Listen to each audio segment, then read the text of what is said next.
Bank of Maharashtra Ashti तत्काळ सुरू करण्यात यावी या मागणीसाठी मागील 2 दिवसापासून आष्टी बँकेच्या समोर या ठिकाणी शेतकऱ्यांचं उपोषण सुरू आहे। गेल्या काही 4-5 दिवसापूर्वी या ठिकाणी शेतकरी आणि बँकेच्या मॅनेजरमध्ये वाद झाला होता आणि त्या वादानंतर आष्टी पोलीस ठाण्यामध्ये दोन्ही या प्रकरणामध्ये दोन्ही गटाकडून गुन्हे दाखल करण्यात आले होते। शेतकऱ्यांनी देखील बँकेच्या अधिकाऱ्यावर गुन्हे दाखल केले होते, तसेच बँकेच्या अधिकाऱ्याने देखील शेतकऱ्यावर गुन्हे दाखल केले होते। त्यानंतर ही बँक जी आहे जवळपास 5 दिवसापासून बंद आहे। शेतकऱ्यांची कर्जमाफी झालेली आहे। शेतकरी केवायसी साठी बँकेत येत आहे, मात्र या ठिकाणी 5 दिवसापासून बँक बंद असल्या कारणामुळे शेतकऱ्यांना माघारी जावं लागत आहे। तेच शेतकरी आहे या ठिकाणी उपोषण करत आहे, आंदोलन करत आहे। आज त्यांचा दुसरा दिवस आहे आणि बँक जी आहे ती 5 दिवसापासून बंद आहे। त्यांचं म्हणणं आहे की बँक जी आहे ती चालू करण्यात यावी अशी त्यांची मागणी आहे। थेट त्यांच्याशीच बोलूया। काय सांगाल, आज दुसरा दिवस आहे, उपोषण सुरू आहे तुमची प्रमुख मागणी काय आहे? आणि जो वाद झालेला होता त्या वादामध्ये तुम्ही देखील होता, तुमच्यावर देखील गुन्हे दाखल झालेले आहेत। सर्वप्रथम प्रशासनाला माझी कळकळीची एवढी मागणी आहे की आता पेरणीचे दिवस आहेत, सर्व शेतकऱ्यांना खतासाठी पैसे लागतात, मजुरांना मजुरीसाठी पैसे लागतात आणि वृद्ध यांना पण पगारी जमा झालेले आहेत। त्यासाठी तात्काळ बँक चालू करावी ही सर्वात पहिली मागणी आहे।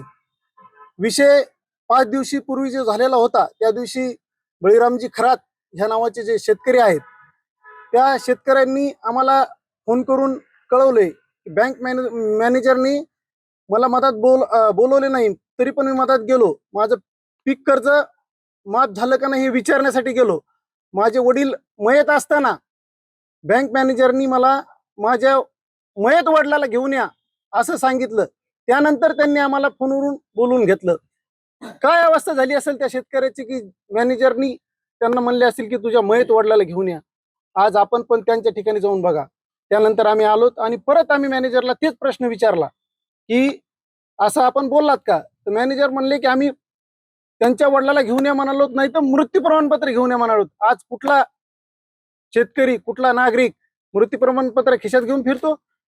मजुरीची भाषा करणे। आणि त्यानंतर आम्हाला मॅनेजरने सांगितलं की तुम्ही काय करायचं तर करा, मी हे करणार नाही।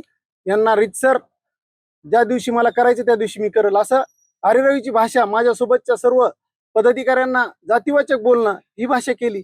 त्यानंतर आम्ही त्याला समजून सांगण्याचा त्यांना प्रयत्न केला, पण ते ऐकले नाहीत आणि रात्री आमच्यावर गुन्हे दाखल झाले। शेतकऱ्यांच्या न्यायासाठी कितीही गुन्हे दाखल झाले तरी आम्हाला चालतील। आज एक नाही 10 गुन्हे दाखल झाले तरी चालतील, पण आम्ही शेतकऱ्याच्या न्यायासाठी उभा राहूत। आणि अशा मजुरी मॅनेजर, कर्मचारी आणि अधिकारी यांच्यावर तात्काळ कारवाई झाली पाहिजे आणि आमच्या शेतकऱ्यांना सन्मानाची वागणूक बँकेमध्ये मिळाली पाहिजे, एवढी कळकळीची मागणी आमची प्रशासनाकडे आहे।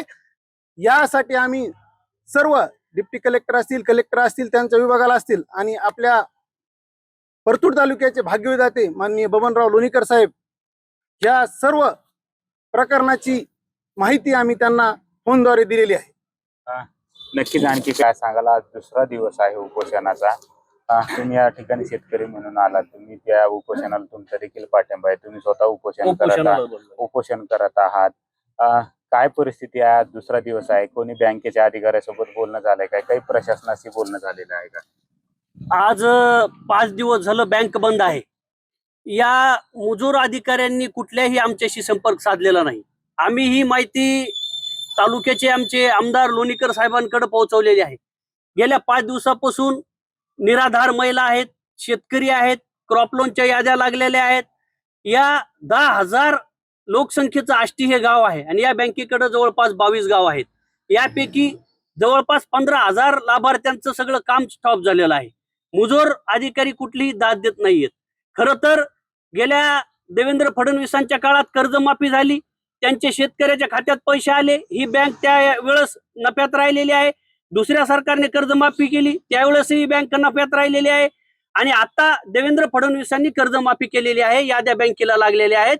सातत्याने शेतकरी या बँकेसमोर येत आहेत, आपलं कर्ज माफ करून घेण्यासाठी विनवण्या करीत आहेत आणि यांनी या मजूर अधिकाऱ्यांनी टाळं लावलेलं आहे।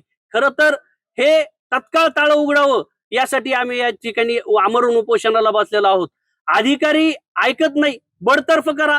जोपर्यंत अधिकारी तुमचं ऐकणार नाही, बँक उघडणार नाही, तोपर्यंत आम्ही सर्व शेतकरी या ठिकाणी आंदोलनावर ठाम आहोत. ही बँक गेल्या 10 वर्षात रिझर्व्ह बँकेनं दिलेलं कुठलंही टार्गेट या बँकेनं पूर्ण केलेलं नाही. फक्त नफा आणि नफा या धोरणावरच ही बँक चालू आहे. या बँकेवर अत्यंत ऑडिट करून या बँकेचं कलेक्टर महोदय असतील, SDM असतील, तहसीलदार असतील, या सर्वांनी 10 वर्षाचं मागील या बँकेचं ऑडिट करावं आणि या बँकेच्या मॅनेजरला बडतर्फ करून तत्काळ ही शाखा पुनर्जीवित करून सुरू करावी, अशी आमची सर्व शेतकऱ्यांच्या वतीनं मागणी आहे. पुढची आंदोलनात दिशा काय राहणार? पुढे या ठिकाणी आम्ही तर आंदोलनाला बसलेलोच आहोत, पण या ठिकाणी 22 गावचे सरपंच आम्हाला या ठिकाणी पाठिंबा दिलेला आहे. आता या अधिकाऱ्यांनी येत्या 1-2 दिवसात बँक चालू केली नाहीत. आम्ही आमदार महोदय बबनराव लोणीकर यांना भेटणार आहोत आणि यांच्या हेड ऑफिसवर शेतकऱ्यांचा नक्कीच मोर्चा निघणार आहे, या ठिकाणी मी तुम्हाला सांगू इच्छितो. नक्कीच आपण जर पाहिलं तर ज्या लवकरात लवकर बँक सुरू करण्यात यावी, नसता शेतकऱ्यांचा जो मोर्चा आहे थेट त्यांच्या मुख्य कार्यालयावर काढण्यात येईल, असा थेट इशारा जो आहे शेतकऱ्यांनी दिलाय. सुधाकर जाधव, लोकशाही मराठी, आष्टी, जालना. लोकशाही मराठी ऐका, पहा, जागरूक रहा.